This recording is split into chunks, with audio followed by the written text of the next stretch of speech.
have two. First one is Randy Shinai.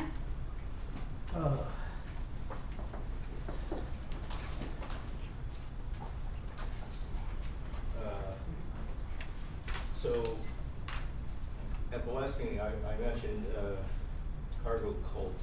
So I thought I should explain why, the use of cargo cult. So in the South Pacific during the World War II, Allies, landed on these islands and set up air bases, and the indigenous people were, primitive, hadn't really seen any of this technology before. So what wound up happening is they didn't understand the technology,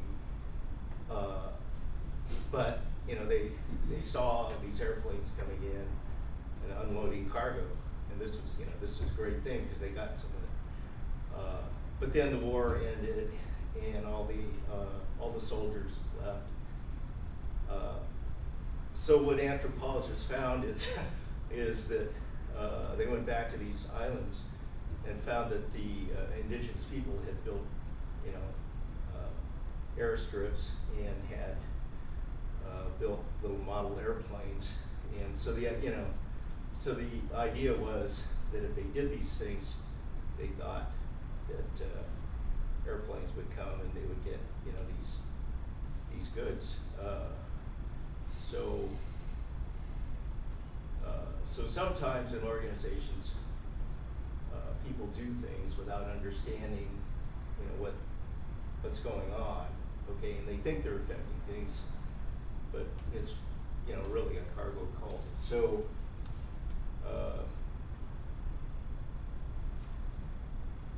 you really need to pay attention to results and not to actions. Justifying bad results with actions that are ineffective or misguided is counterproductive. Thank you, Ryan.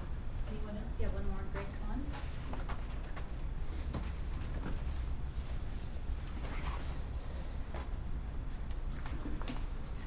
Here to continue, to advocate on community engagement and a deeper inquiry of that. Just looking at the board governance book, and it says a lot about board and staff relationships, but doesn't provide a lot of clarity about board and community relationships. I generally prefer to collaborate on solutions to achieve a joint goal, but today it is actually the goal that is in question. And therefore I need to reluctantly take an opposite position to staff's recommendation from the January 20th advance meeting. During that meeting, staff recommended against a board-directed study group on community engagement, and by inference, against the board setting direction and vision for the role of community. As I recall, staff's recommendation hinged on 3 points. 1, staff does not have capacity to administer another study group. Capacity for me is not a reason to avoid studying an issue. Excuse me, it is merely a constraint to be solved. 2, that citizens routinely do not know who their elected representatives are, so the fact that parents do not know who their committee members are is par for the course. The implicit assumption in this position is that we consider it a good thing that citizens are disconnected from their representatives, that we somehow view this as a positive situation and something that we should strive to emulate at CUSD. And I personally cannot support that view. 3, we leave it up to each site to figure out how to manage the role and communication of committee members to the community. Although I support moving responsibility and decision-making down to those closest to the community, it only works if there is clarity of purpose and task competence. Clarity of purpose needs to come from you, the board, and in order to achieve task competence, the individuals responsible, both staff and parents, must understand their roles and responsibilities, know how to perform the job, and have the tools in place to support the fulfillment of that job. These 3 necessary components needed to build competence are today incomplete. So I know I'm coming up to my 3 minutes. This is probably all I can cover now. I'll return at the next opportunity with additional material. Until then, please understand your leadership is needed to establish a vision around engagement, to define the role of community, and to set guideposts so we know when we have achieved it. Thank you. Thank you. Anyone else? No, not for not on the agenda. And then we have some cards for on the agenda items.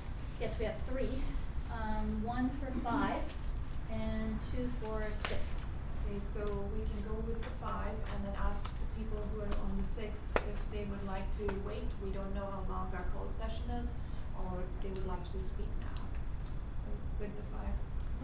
That's fine, go ahead. Please. Randy? Oh, Okay. I'll wait for the other one.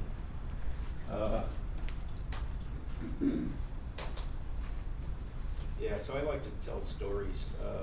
One of the, I worked with a guy, retired Navy guy, and around the time, there was an incident that happened in the Gulf where a U.S. ship shot down an Iranian airliner that was taking off. And so the backstory on that is about a year before that, a U.S. Destroyer allowed itself to be attacked by Iraqi airplanes, and they fired some missiles and badly damaged the destroyer. Okay, so what happens in the Navy is they pay a lot of attention to who they put in charge of ships, and, the personal attributes of the people that they put in charge of ships. And so after the start and the embarrassment that was caused by a warship allowing itself to be attacked by Iraqi airplanes, they decided that they wanted to have a commander on the Vincent, which is the ship that shot down the airliner, that wasn't going to be afraid to pull the trigger. And but unfortunately, they put a guy on there that was a little bit trigger happy. So the particular job really, and the combination of the job and the personal attribute should really kind of be aligned, otherwise you get bad results. So I just wanted to pass that storyline to you. And then the other one, number 6, we have 2. Dorian and Randy, so now or later? I have a meeting this afternoon and I'm not sure how long the conversation is going to go. Morning. So you guys actually get me way more unprepared than I normally am at these meetings. I just got home from Washington, D.C. last night and it's been an incredibly powerful weekend. And I just want to reflect a little bit on that experience as it pertains to what I know you guys have on your agenda today. Talking about your protocols and your procedures and your board governance culture. And I think I spoke to you in September about my concerns regarding community engagement and about how that timeline was unfolding again this year and why it was concerning to me that it was looking so much like last year's. I think I was really encouraged by some of the meetings very early on in this school year that maybe things were going to go down a different route this year. I am trying to stick with the process. I really am, even in its most frustrating moments. But I think what I come back to is the importance of the role of the community in all of this. And what I see in your handbook and in your protocols under the title of Creating and Sustaining a Positive Governance Culture is 3 major bullet points. What trustees need from the superintendent to fulfill their responsibilities, what the superintendent needs to fulfill her responsibilities, and what trustees need from one another to fulfill their responsibilities. And it ends there. There's nothing in here about what the community needs from the trustees and what the trustees need from the communities in order to fulfill their responsibility in governance. That's not okay. So I would encourage you to think long and hard about what protocols and procedures you're going to put in place to establish what's expected of that relationship between the community and the board for this governance of this board. I think it's essential that we start having that conversation.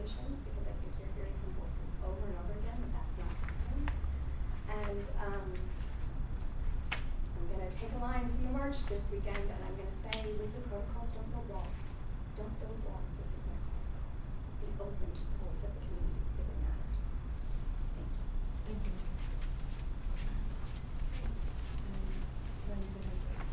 So with that, we're gonna move into closed session, and we having it here, or can you check on where your badge is? We're going across the hall, and she said if once we move in,